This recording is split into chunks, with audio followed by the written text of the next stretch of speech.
for me, what's particularly, I'll say interesting or poignant is just what happens with with hormones, when they, instead of act like hormones, they act like toxins. So can you talk about that first off? Like why does that happen? How does it happen?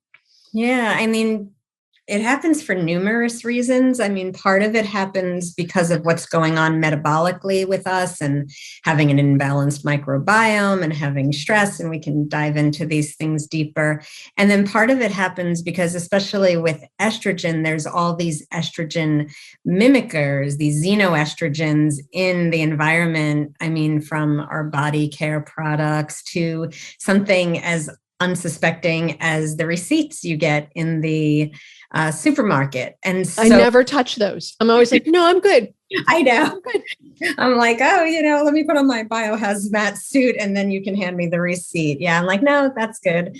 We're fine. And I remember growing up in my household, like my father would study the receipts to make sure like they were charged correctly. And now I'm like, you know what? I'd rather have healthy hormones than maybe get $1.50 back.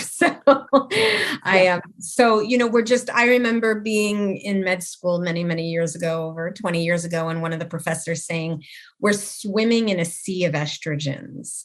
And these are environmental toxins. And that always stuck with me, that like our estrogen, our own endogenous estrogen production is good for us. And I think that's why estrogen, she gets such a bad rap, because we don't really differentiate out like, oh yes, there are good estrogens that we produce and that we need and that are important for our brain and our bones and our heart and our immune system.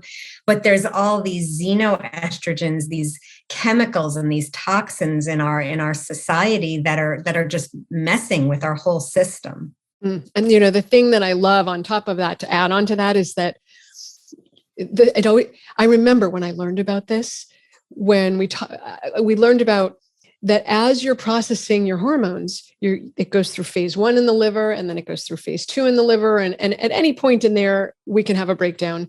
And then it goes to your gut. And if you don't poop regularly, it's going to get acted on by the beta-glucuronidase and separated from its bound form, which makes it no longer water soluble. And then you recycle it into your bloodstream, and your liver's mad because it already had to deal with it.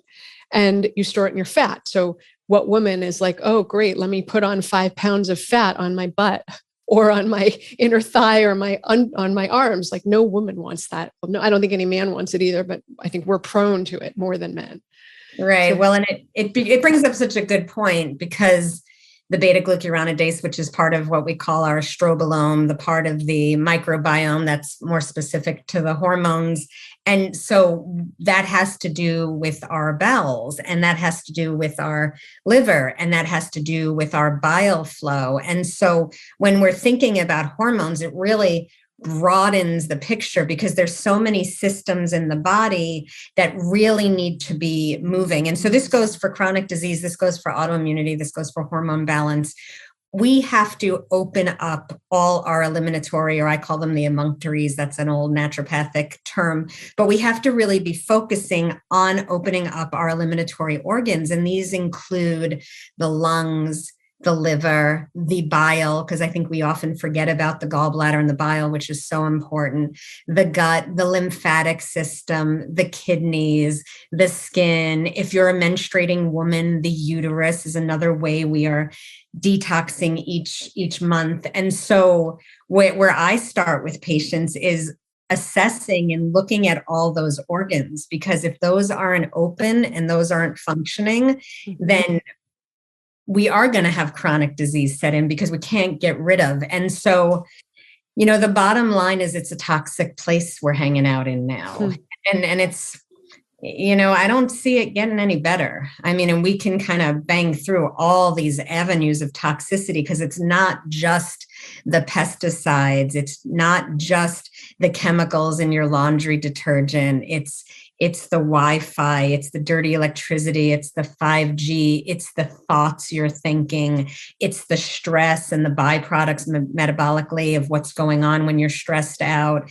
And so, I mean, and it's on and on and on and on. It's the foods you're eating, it's the water, it's the air. Like, oh my God, how depressing. I mean, I know every time I go to the environmental medicine conferences, it's always like, oh my God, bring a box of tissues, because I'm just going to be crying, because there's so much to be upset about. But on the other hand, there's so much we can do to empower ourselves. It's like if we know, okay, there's a lot of toxins, but what can we do to put ourselves in the best position that we're exposed to less, and that the toxins we are exposed to, that our emunctories are working optimally, so we can, it's the difference between why does a room full of 5 people and a mercury thermometer drops, why do 2 people end up with MS from the mercury toxicity and 1 person gets a little sick and 2 are fine? It has to do with how we handle, how we process, and how we get rid of toxins that we're exposed to.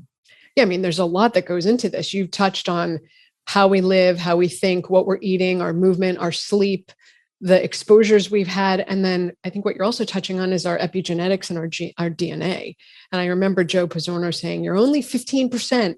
What happens to you is only 15% due to DNA. The other 85% is modifiable lifestyle factors.